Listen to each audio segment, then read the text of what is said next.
Singapore विश्व के सबसे समृद्ध, विकसित और अनुशासित देशों में से एक। मात्र आधी शताब्दी पहले तक सिंगापुर मछुआरों की एक बस्ती हुआ करता था। 500 वर्षों तक सिंगापुर इस्लाम और ईसाई मजहबों के कब्जे में रहा था। वर्ष 1613 में पुर्तगाली ईसाइयों ने इस पूरे द्वीप पर आग लगा दी थी। आज सिंगापुर की जो चमक दमक हम देखते हैं, उसका पूरा श्रेय वहां के प्रधानमंत्री रहे ली कुआन यू को दिया जाता है।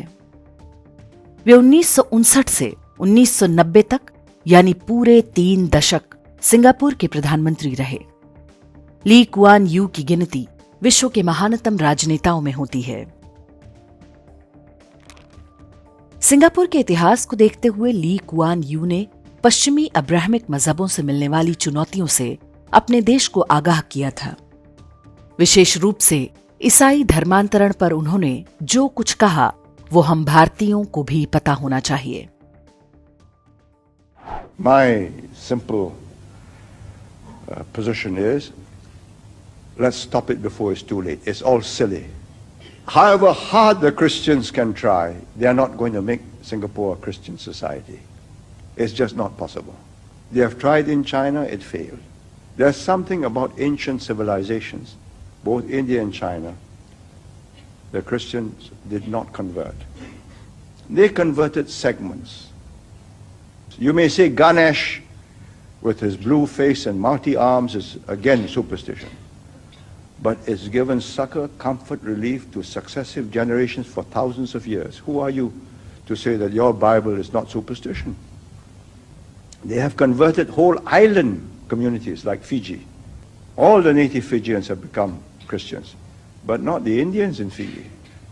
So I tell these Christian groups, let's have a sense of proportion. Let's live and let live. You're not going to change the world. Maybe you change a few individuals for a very brief period of time, maybe a few years he gets excited and he's seen the light. But he's got to live. And you look at the Europeans. They were the earliest Christian nations. They're not excited. Their churches are being deconsecrated and becoming bingo halls. Lee Kuan Yew ने ये बातें वर्ष 1990 में एक कार्यक्रम में कही थीं।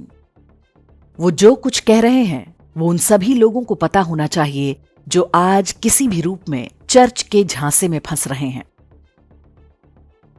विदेशी मजहब वाले चीन और भारत जैसी प्राचीन सभ्यताओं को पूरी तरह कन्वर्ट क्यों नहीं करा पाए, ये एक महत्वपूर्ण विषय है जिस पर चर्चा होनी चाहिए। ईसाई मिशनरी भारत और चीन में अपनी विफलता का कारण 1040 विंडो को मानते हैं। उनके अनुसार धरती के नक्शे पर लगभग 10 डिग्री उत्तर और 40 डिग्री उत्तरी अक्षांश के बीच एक आयताकार क्षेत्र है जहां ईसाई मजहब को समस्या आ रही है। वे इसे द रेसिस्टेंट बेल्ट भी कहते हैं, यानी इस पट्टी में रहने वाले लोग ईसाई मजहब का प्रतिरोध कर रहे हैं। इस बेल्ट में विश्व के अधिकांश हिंदू और बौद्ध रहते हैं। खाड़ी के इस्लामी देश भी इसी बेल्ट में आते हैं, लेकिन चर्च उन्हें अलग तरीके से देखता है। वे इस्लाम को अपना शत्रु मानते हैं, लेकिन उनके प्रति अलग रणनीति है। हिंदू और बौद्ध सबसे बड़ी चुनौती हैं। वे जल्द से जल्द ईसाई बने, इसके लिए वे प्रार्थना करते हैं। चर्च से जुड़ी ढेरों वेबसाइट्स पर आपको 1040 विंडो को कन्वर्ट कराने की टिप्स मिल जाएंगी। इसके लिए लालच देने से लेकर डराने, धमकाने और धोखा देने तक की बातें हैं।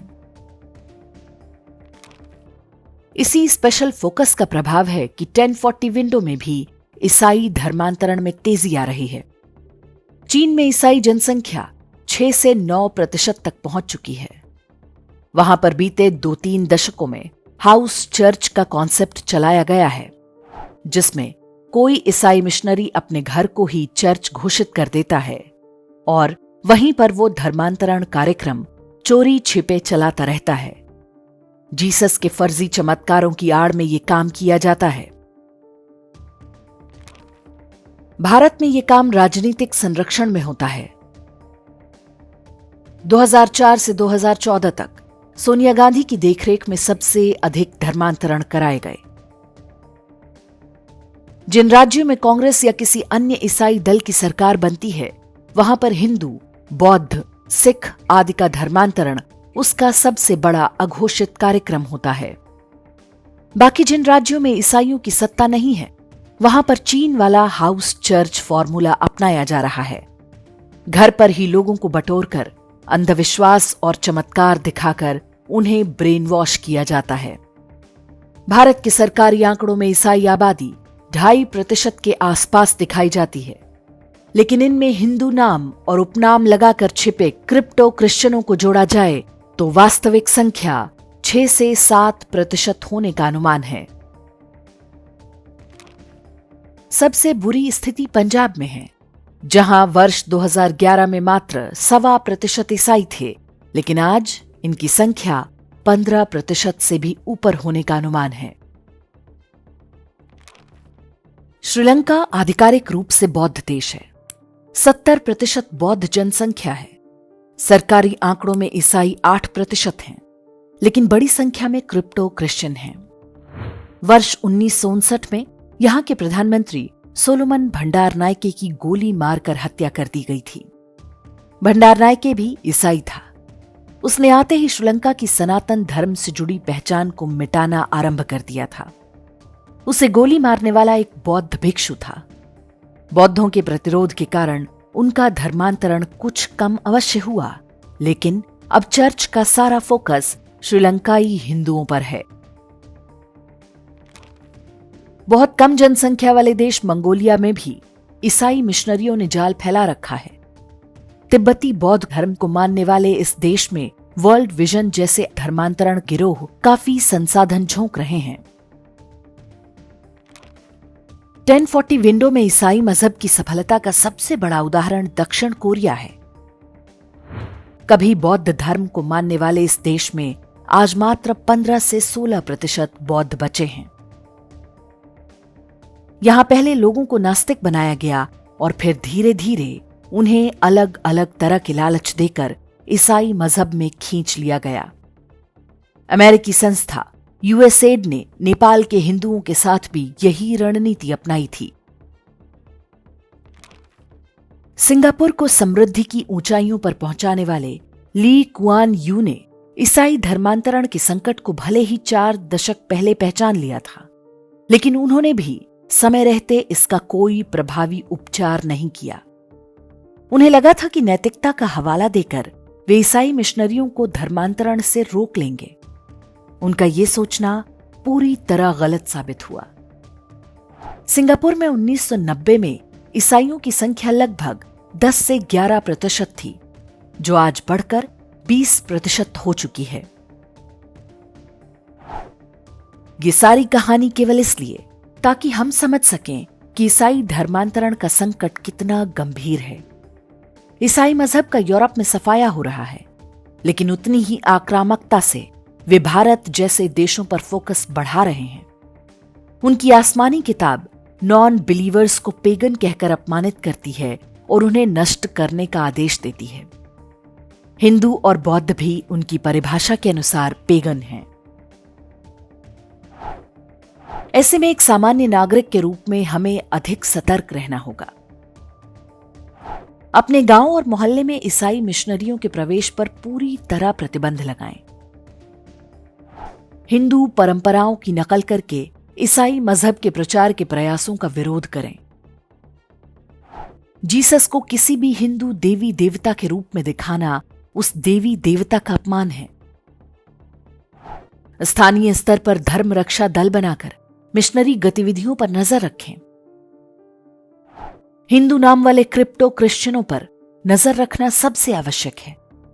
ये अपनी पहचान छिपाकर हिंदू धर्म को क्षति पहुंचाने का प्रयास कर रहे हैं। ईसाई धर्मांतरण के षड्यंत्र में न्यायपालिका भी एक महत्वपूर्ण टूल है।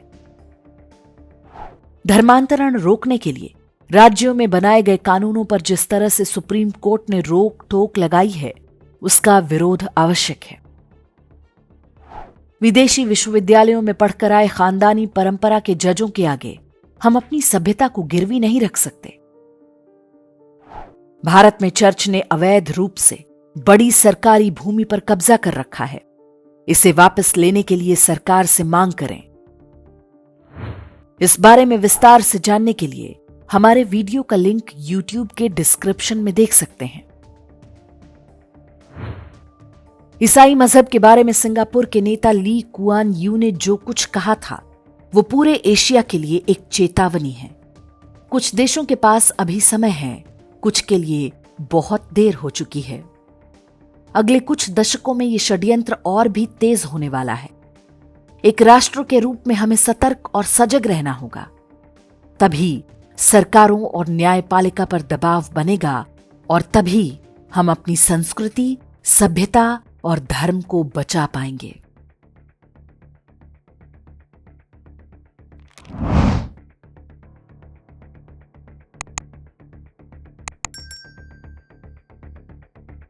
इंडेक्स ऑनलाइन के वीडियो समाज को समर्पित हैं। आप इनको डाउनलोड करके जैसे चाहे वैसे प्रयोग कर सकते हैं। चाहे तो आप हमारे टेलीग्राम चैनल से जुड़ सकते हैं। वहां सारे नए पुराने वीडियो आपको मिल जाएंगे। हमारे सोशल मीडिया लिंक हर वीडियो के डिस्क्रिप्शन में होते हैं। हमारा एकमात्र उद्देश्य हिंदू समाज को जागृत और एकजुट करना है। इसमें सहभागी बने। धन्यवाद।